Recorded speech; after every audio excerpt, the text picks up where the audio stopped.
Welcome to the Lair, a place where interesting people you may know tell you things you didn't.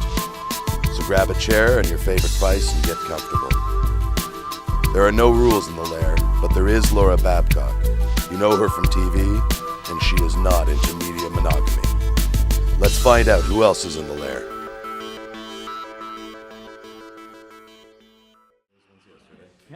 So, Lauren, you just made a comment that it's easy to announce. And you're referring, of course, to the fact that Brian McCaddy just kind of shocked us with an announcement that he's running for mayor here in the Laircast. Exciting announcement all day long. He picked our little show to do it. Right. Which is pretty cool. But I don't think it's easy to announce. I think to announce for mayor, when you're giving up to do so, your job, your already comfy position as a well-liked city councillor, into a mayor's race with an incumbent, possibly a very well-resourced other councillor, Ferguson, if he dives in, another former mayor who's thinking of diving in. I mean, it's not easy to announce in that field and give up what you've already got. It's tough. It's a courageous decision. It takes a lot of thought, don't you think? I think that the first question I asked Brian, in spite of his answer, has some merit. Mm-hmm. Brian was very wily in running for mayor in '97 and using the exposure that he gained Yes, I remember. to end up on council in 2000. I don't know that Brian is ready in terms of talking about being the mayor for this whole city, based on what I heard tonight. I'm not saying he's not ready as a man. I'm saying the verbiage isn't crafted enough yet. Yep. And I think he's whipped his dick out and has thrown down. There's a lot of work to do. I'm not suggesting that it's easy to announce. I'm saying this is the easy part if the goal is to become mayor. Yeah, this is easier Yes. then. So joining us in the chat, first of all, we've got the Laircast audience who are kind of all sitting here, and we're part of that historic announcement. But we happen to have here also a communications expert and a political animal, if ever I've met one, Dr. Sevigny. I think you're the only person to have 3 Laircasts, to your credit. I know Mayor Fred Eisenberger had 2, but I don't think, Lauren, anyone's ever been in the chair 3 times, eh? And what a night to have you here. It's true. I'm thrice blessed. Thanks for having me here. Oh, well, you know what? I love that you love the show. And what was it like for you to be, waiting for your Laircast next and then to hear an announcement like that in this, speaking now both to your communications brain, what does it mean from a communications choice and from your political brain? What's the significance of a decision like that? Well, I don't think it's easy to announce in a social media world. And I think opening yourself to a free form format that you run here in the Laircast is actually a pretty courageous thing to do, because there's nothing easy or safe about social media. No, thank you. Yeah. There's nothing easy or safe about social media because it's conversational. If this were a news broadcast, there's a lot of structure. It's formatted. It's produced. Right. Exactly. Whereas here, he was open to all questions, and he took all questions. And it was completely unproduced. He didn't, other than the fact that he had listened to a Laircast before he showed up. He couldn't have known who would be in the room or what the questions would be. Well, yeah, and the other thing that I found interesting was that he took on the conversational tone that you'd expect in this format. And, the idea that it was a bit of a rough cut, that it wasn't a full-fledged, he didn't come out with a policy platform or a full set of ideas, or even, and he didn't take any strong ideological positions. That's in line with how social media works, and how social media's what's the social media world expects from politicians. They expect right? authenticity. They expect authenticity. They expect a sense of who the person is, and they expect the beginnings of a conversation, right? Interesting. And we started a conversation tonight. There are at least 2 or 3 points on which now there are narratives that have opened up, right? One was about what defines the city, right? Another one was about what challenges he specifically faces. The third one was about, the whole idea of party affiliations and working between boundaries. He's kind of set the stage now, and other people are going to be answering questions along those narratives. And it's really, I love the way that you kind of laid that out, because sitting in this seat I was obviously, he chose the show because of the social media reach it has. And so I was honoring that by trying to reach out through social media and let people know what was going on in real time. But I love that you picked up on some of the narratives, because really, it's not just an announcement in a moment, it's captured. It was captured by the 20 people in this room who were tweeting it out. He has to stand behind those statements, some of which, could cause him some problems. And also, like you said, now the narratives have been set. And to move away from those narratives will take work. So it really isn't just about saying, hi, I'm running for mayor, when you allow yourself to get 20 unscripted questions thrown at you and tweeted, right? And even as I'm talking now, I look around and there are 5 people on Twitter right now. So, he started a ball down a hill. Yeah, and started a conversation. Now what's going to be interesting is to see how the momentum it takes from here, and also to see where others are going to try to take the conversation points he started and shape them, and start to shape the conversation in their own interest. And what do you think, what did you see so far tonight from your communications analysis point of view? What were the ones that were already being molded or shaped? Well, I mean, the question of who has to be won over by Brian or by any other candidate is a big one. One thing that Hamilton, in my observation, is a city that loves its politics. I know we had a bit of an exchange about whether people are informed or not, how to judge whether a public's informed. But in my own experience, I've never met people as informed. But often the people who are most informed about something are the most likely to become exasperated or disillusioned if they're not engaged in something, in a dream, in a vision, and in a narrative that inspires them, wants to take them forward. Sure. So Hamilton's a tricky place, right? I mean, I think if in that respect, from a political comms perspective, because the people expect a lot from their politicians because they do know a lot about it, and if you don't meet those expectations, they not only won't vote for you, they probably won't vote. Right. Hamilton's waiting to be inspired. Right, and if you put someone on a pedestal and they don't absolutely perform, you tend to just knock over the pedestal and disengage. I mean, there's part of that, right? You can't have people believe too much in you, because you'll never live up to that. And at the same time, there is such engagement, especially if we think that Brian's core will be a progressive core. Progressive individuals are, like you said, pretty critical. And that's the nature of that particular voting bloc. And easily discouraged, which is a really interesting point to throw in. Do you think, Lauren, that this was a strategic error for Brian to come out in such a kind of Wild West way? Not at all. I don't think that he is ready from a policy perspective, has a team in place, and is sitting on $250,000. So a soft launch, which was tonight, makes complete sense. I think if this room were not full of these faces and faces of a less supportive nature, he might have called an audible and chose not to make said announcement. But I don't see any harm in it. He's thrown down his candidacy without anything that can really be criticized, based on what's come out of his mouth. But I will say this, I mean, you and I aren't sitting here pretending that we're political journalists, but, sitting across from you, you landed a couple of zingers on him, which I tweeted out. I mean, some people fear your pith, so it wasn't like it wasn't a crowd of friendlies, though. I mean, everyone likes Brian. How can you not like Brian? But it doesn't mean that you're not going to maybe help Ferguson or maybe help Bertina win, right? As Lauren smiles, yes. My point is, he was potentially sitting across from a shadow strategist for his competition. So, That's not true. I could end up on Team McCaddy just as likely as anywhere else. All right, so you were talking to Brian out back. I see your moves. My point being is that, like anyone buys that, the point is, is that Brian knew, it was a calculated risk, but it was a risk. There was a risk factor. Do you think he has alienated relationships with perceived stronger, bigger mainstream media by giving this format and yourself?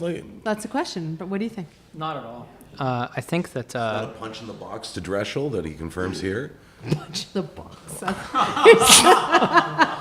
Was it a punch in the box to Dreschel? Answer now. I am going to tweet it out. Was Lauren? No, I don't think so. I mean, because I'm tweeting that. Dreschel got the story first, right? And then, No, he didn't. He didn't have the story. and then it. He had the rumor. He had the rumor. We Yeah, all so had we the had the rumor. story. Well, exactly. and okay, that's true. Had the rumor, but it was confirmed here. I mean, no, I mean it's just the social media is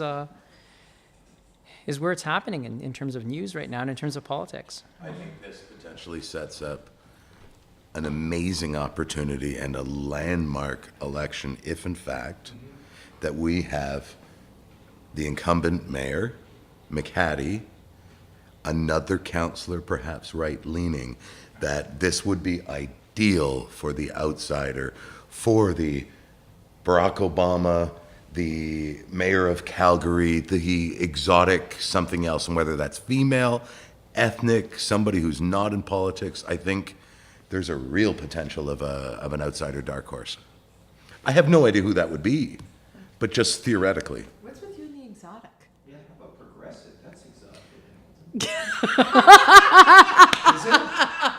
We've had Graham, You got to get near a mic, Graham. We have Graham had- said, "What about progressive? That's exotic in Hamilton." we've had progressive Sorry, representation Hold on a second. Sorry. coast to coast in this city for decades. But I think one of the real questions is, what the mayor's role has to be defined in the modern city, right? Ceremonial, sure, but I mean, That's a good question. what is the mayor's role? And it's, in a connected city, and I don't mean social media. I mean, where networks of influence and I mean, Brian mentioned it. He's talked about government relations, and I think he's right on with that idea. A mayor now has to be political, has to enjoy politics, has to want Doctor, to. that's not a unique theme. Councillor Marula has talked a lot about that. Councillor Clark, with his previous experiences, talked a lot about that.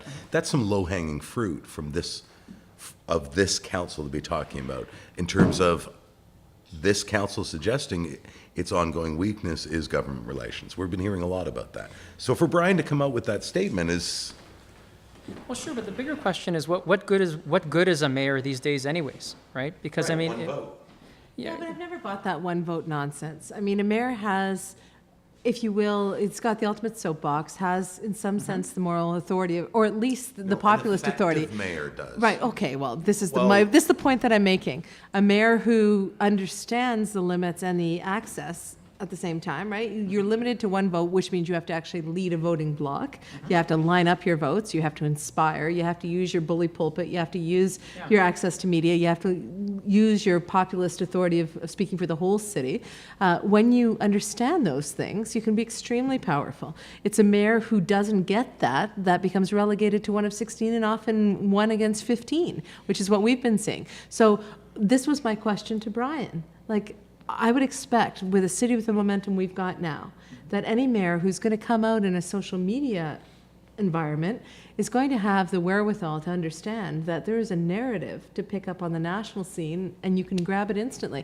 And frankly, his answer about sending out a media release, with all due respect to Brian, it was ridiculous. That won't do anything, and he's got to learn that. That question was, that was an epic fail answer for me.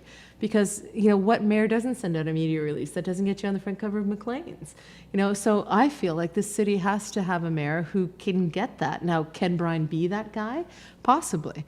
But there's still a disconnect for me between the potential of the mayor of Hamilton in 2014 on a national narrative and what I've heard from anyone so far. Like, don't they get out of the city? Don't they understand that the mayor of Winnipeg had it when Winnipeg was the favorite child? Well, Hamilton is now that favorite story. And I guess as a PR person, I see that tent peg, and I want someone to strap a fucking tent to it. Makes me crazy. Graham, did you want to say anything on that? I see you nodding emphatically. Well, no, I agree with what you just said. I do think that one of the mistakes we make is assuming that the job of the mayor is all done in public. And it's not. Right. The good mayors, they work their council, they meet with their council individually before votes happen, and a really great leader mayor knows how those votes are going to go before they're taken. The bad leader mayor has no idea because they don't talk to their councillors, they don't meet with them, they don't try to reach compromise interpersonally, let alone collectively. And we've got good examples of bad mayor behaviors in our history. I'm not suggesting Brian's there, but I do know that Brian is not divisive. So, is he ready yet? Don't know. We'll hear though. I mean, he didn't come here, I don't think, to declare his platform, just his candidacy. And I think that private-public skill set is huge, really huge. I think one of the things that am I speaking into it enough? Yeah. One of the other things that I think we need to focus on too is that it's not just the role of the mayor in meeting with his councillors, it's the mayor we live in a time of regionalism, really, in the Greater Toronto Hamilton area, and it really is the role of the mayor to meet with their regional counterparts, to meet with other mayors from other cities, and to start building a regional alliance. Like, we need to accept the fact that here in Hamilton, yes, we do have a strong, we have a growing economy, but we are still tied to the economies of the Greater Toronto Hamilton, Greater Golden Horseshoe region.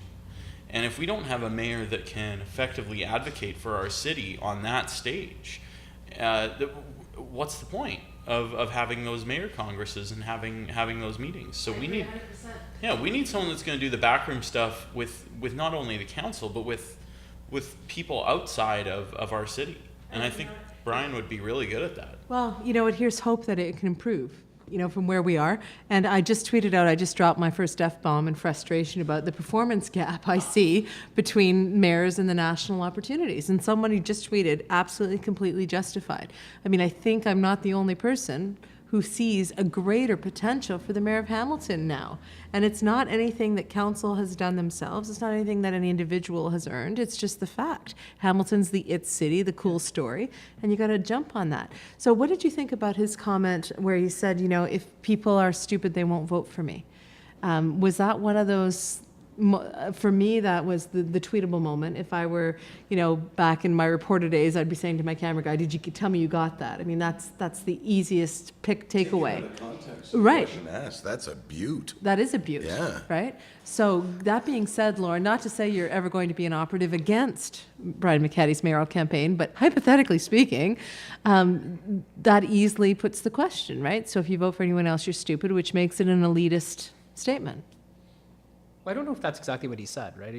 He said that our voters uninformed, no, right? And he's trying to make the point that he was going to inspire people, But right? what did he say? No. Yeah. What he Said was the offensive, out of context quote. Right. What he meant. Oh, no, sure. Yeah. Right. I mean, that sure was a flub Sure, line. but I can play spec reporter all day long and isolate the quote. Yeah.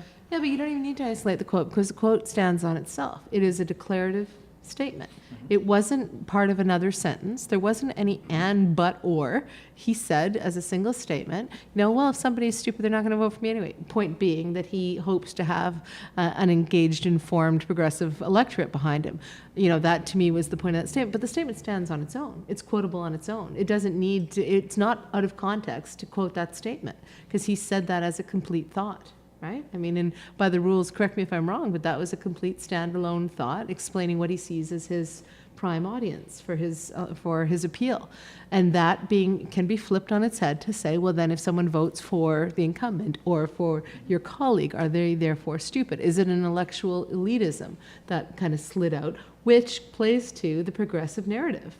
Right? People hate progressives because they're intellectual elitists. The smoked salmon socialists. But that's it's always the way. But didn't that play to the smoked salmon My socialists? people call it Lux. Though. Right? A little smear of. But didn't that play to the Lux Schmear narrative? And I mean, we're getting a little calm geeky here, but you see my point, right? Is that it had whispers of that negative, and it could be exploited by people like Lauren should they choose to exploit it. So did Brian put himself in an unnecessarily vulnerable position to have a free-ranging hour-long chat on his first moment out of the gate? Well, you put yourself into peril anytime you participate as a politician in an open conversation, right? Mm-hmm. There's always the risk that something said in the context of a larger conversation is going to be a quotable quote out of context. And that may very well be used or misused that way, right? I mean, depending on how people want to use it. I think the benefit outweighed the peril, right? I mean, because one slip up in 45 minutes of pretty intense conversation is it's not bad. And and the conversation was pretty quick, and it was rapid fire. So I actually think that overall he avoided most of the dangers and fell into that one a little. So if you were grading him, Professor, Yeah. but if you were grading him, Professor, what would his comm grade be on this? And yes, I'm tweeting it. Oh, I don't know. I'm going to abstain on that because it's.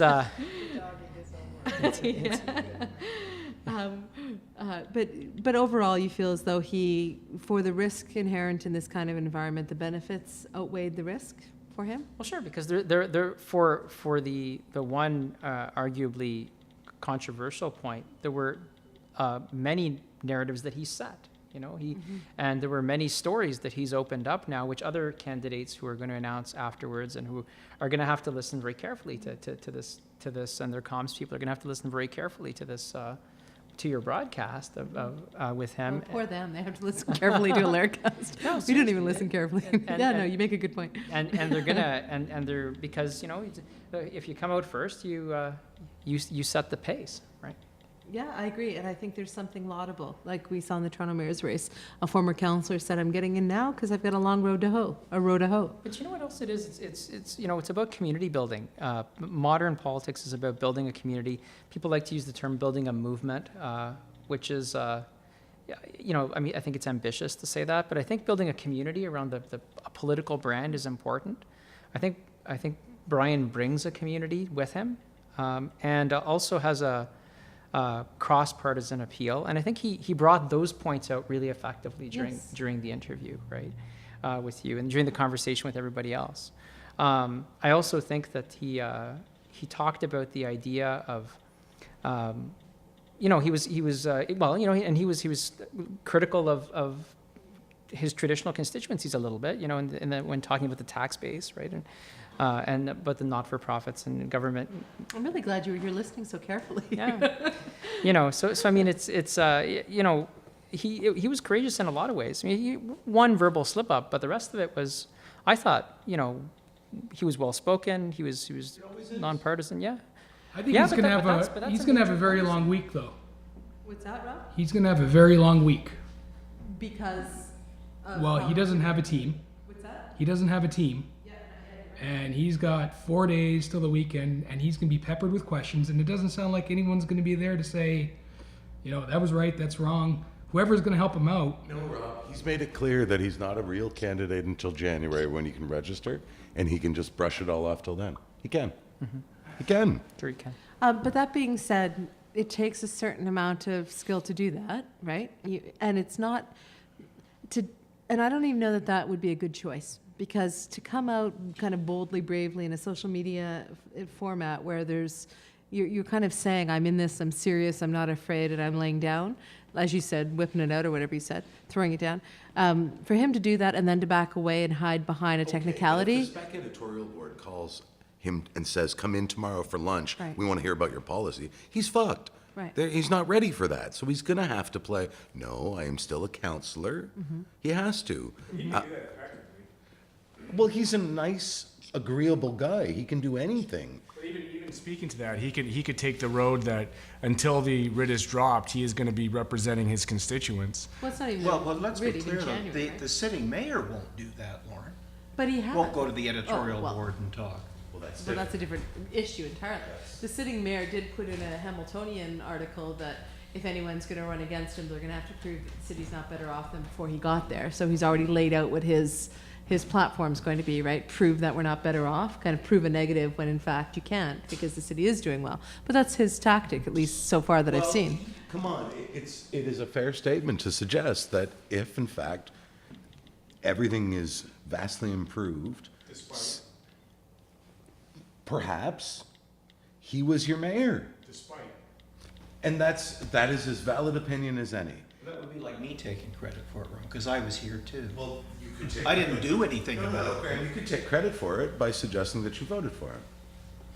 For who? For Bettina. Yeah, well, I'm afraid I can't do that, so. Oh. You're right, your point is well taken. So if I can just go back to you, Alex, because this is technically your Laircast, but we're using you as a resident expert here. What was your sort of takeaway from the night? You didn't expect that probably coming in. You were just going to come and sit and talk to me. We were going to talk about Trudeau mania and other things, but now that that's happened, what's your takeaway from the experience as a calm observer?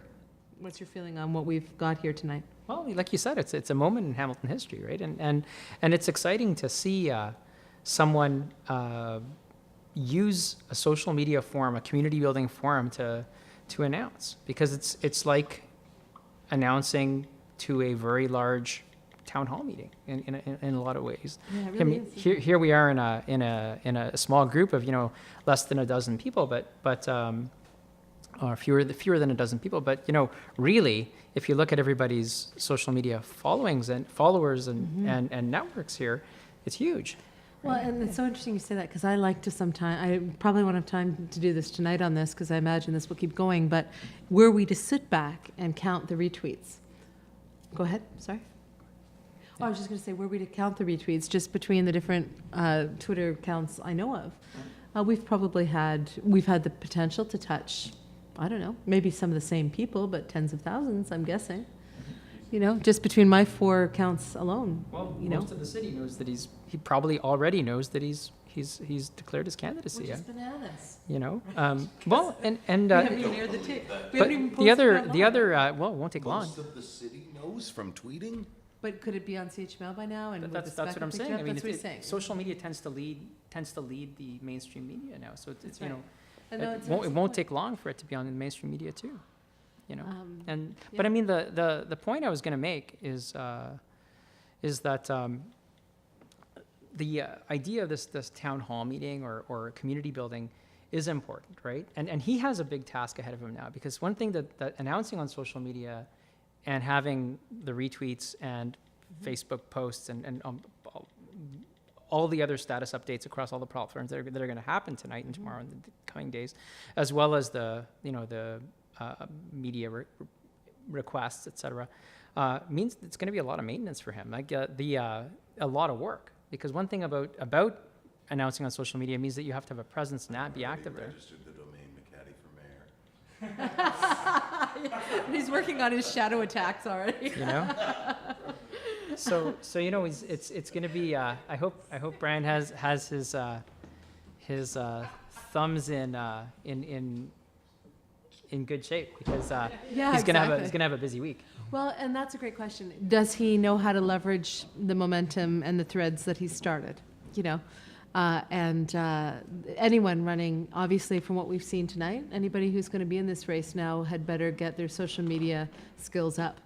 Well, that's it. I mean, that was going to be my next point, is that he's set a sort of social media standard, in a sense, where he's announced on social media, and that there's going to be this big conversation tonight and in the coming days.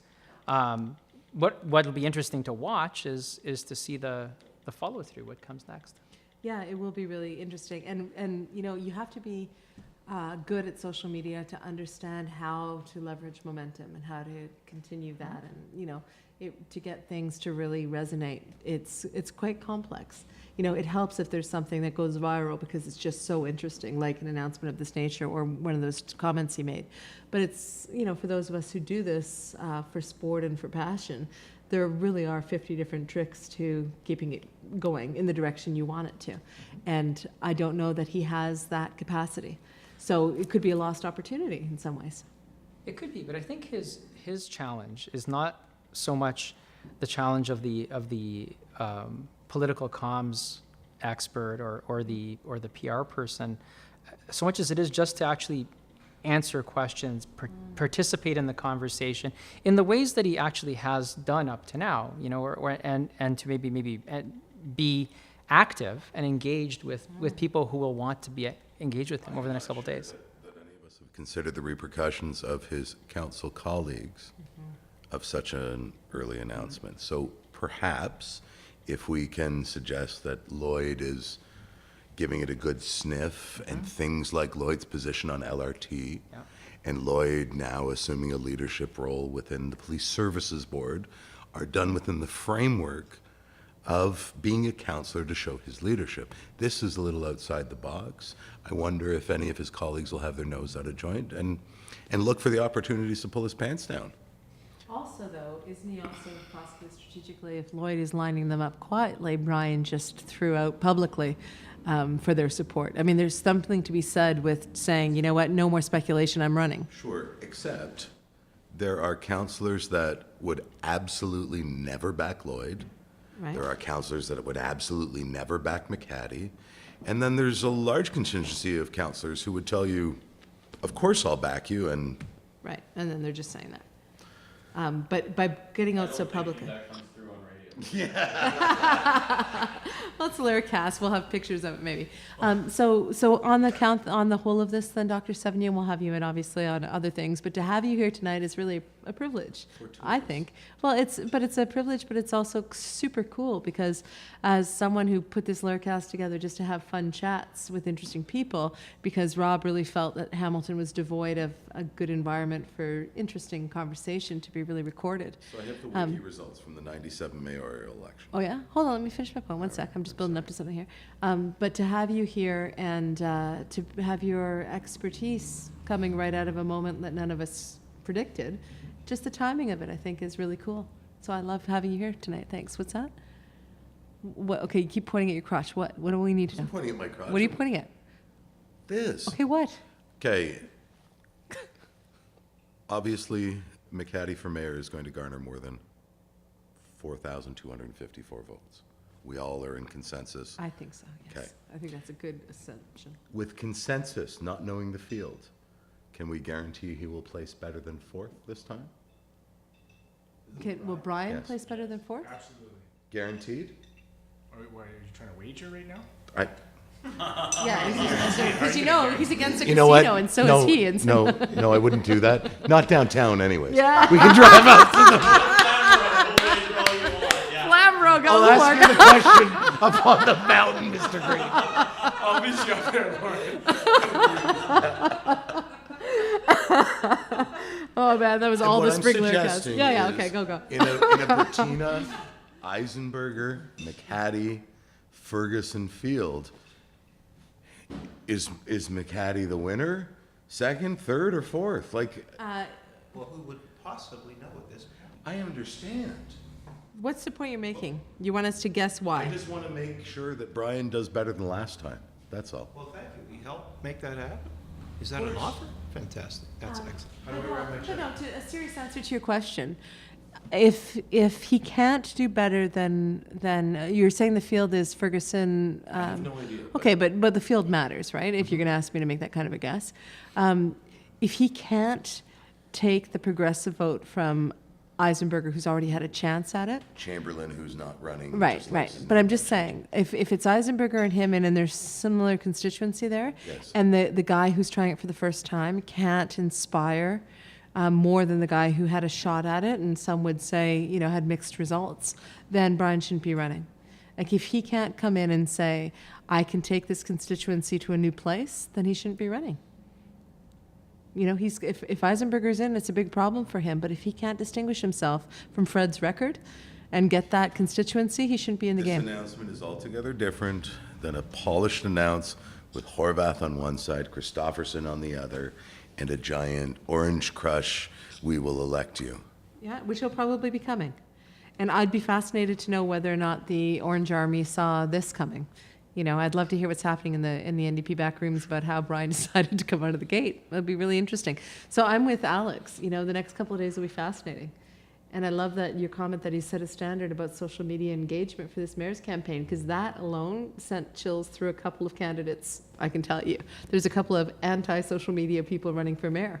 It's going to be tough for them. Oh, come on. Don't give me that face. Tina needs a sex tape. That'll. Oh my God. Bertina does not need a sex tape. Let's end it on that. Sorry, No, I meant YouTube video. I don't want to see anything like that. Thank you, Lord. Thank you, Doctor, for being here. Thank you. That was awesome.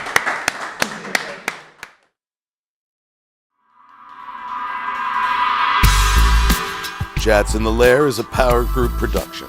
Visit us at powergroup.ca or laircast.com, or check us out on Facebook and follow us on Twitter.